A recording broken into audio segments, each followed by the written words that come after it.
Hi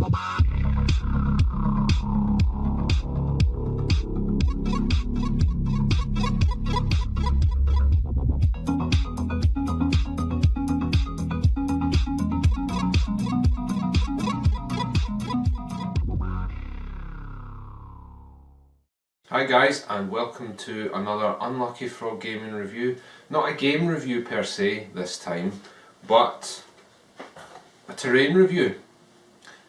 So today we have been sent a sample kit by ModBlokz.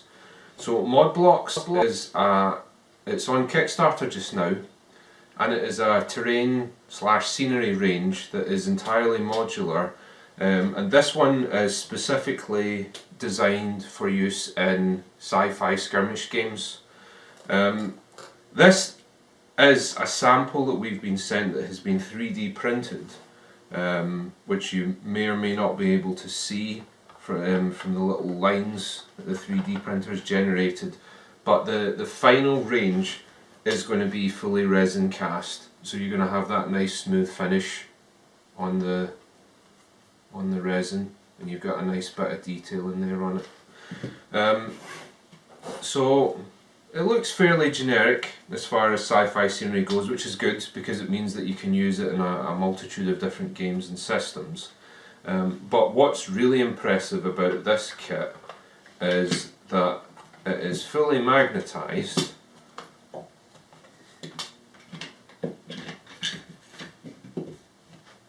So it just comes apart.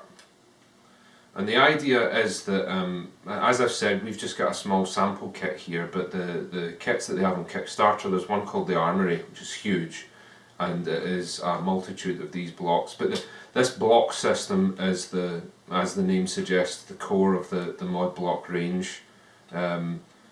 You'll be able to see that it is magnetized.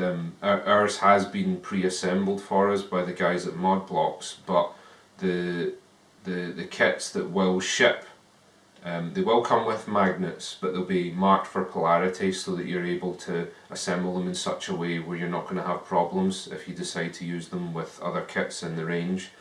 But it just simply snaps back together very quickly, and then you can put those barricades back on the top there like that. Simple as that. So that for us, when we first saw this, the real attraction is that once you get to a point where you're playing quite a lot of tabletop games, war games, space comes at a premium, right? So as much as it is nice to have these big scenery and terrain kits, the problem you have is that you're going to run out of storage. And unless you've got a really big garage or lock-up or an extremely patient spouse or partner, you're going to run into a problem. But the real beauty of ModBlokz for me is that I can just break all this right down like that, again, and it can just go into storage.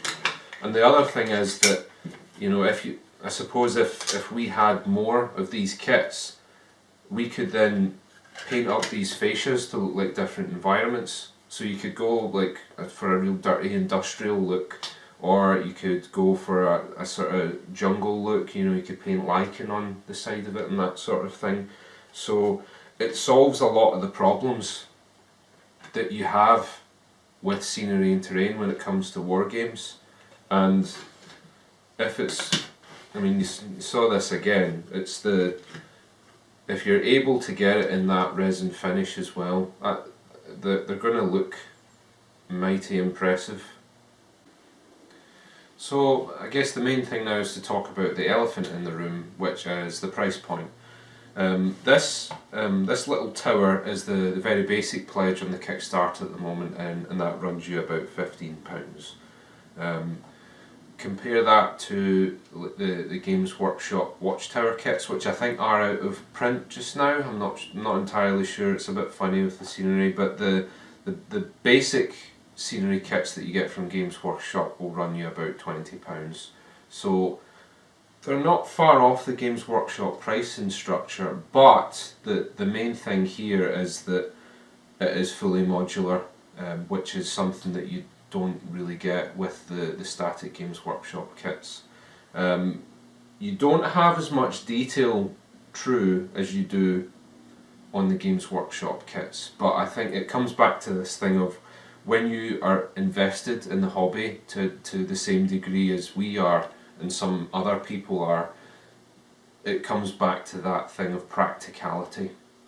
Yes, kits like the big skull vein mads that Games Workshop have produced do look very nice, but the problem is that I basically have to allocate a shelf to store that thing, whereas the advantage that I see with ModBlokz is that I'll be able to break all this down and store it in a box or a case somewhere, slide it under the bed.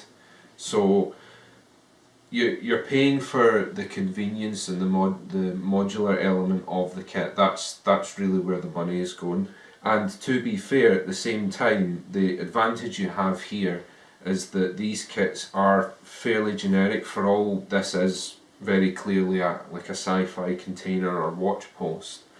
You could easily use that in Infinity, you could use it in Fallout, or you could use it in Kill Team. The problem with a lot of the plastic scenery ranges is that they are very stylized, they are very specific to the settings that they are in, whereas you don't have that with ModBlokz. I would like to see these guys do a fantasy range in the future, and I think that it's, you know, if they use the same basic shell, it is entirely possible.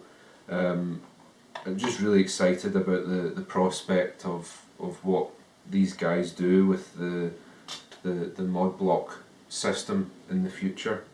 But so the Kickstarter is running until the 6th of May. And as of recording, they're about 90% funded, so it looks as though they're going to get there. But there you go. That's I think that about covers everything that we need to talk about ModBlokz. But as always, let us know what you think in the comments. Are you going to back? You know, what are you going to go all in and go for the big £150 armory, or are you going to maybe just get a couple smaller kits? Let us know. Thanks for watching. Bye-bye.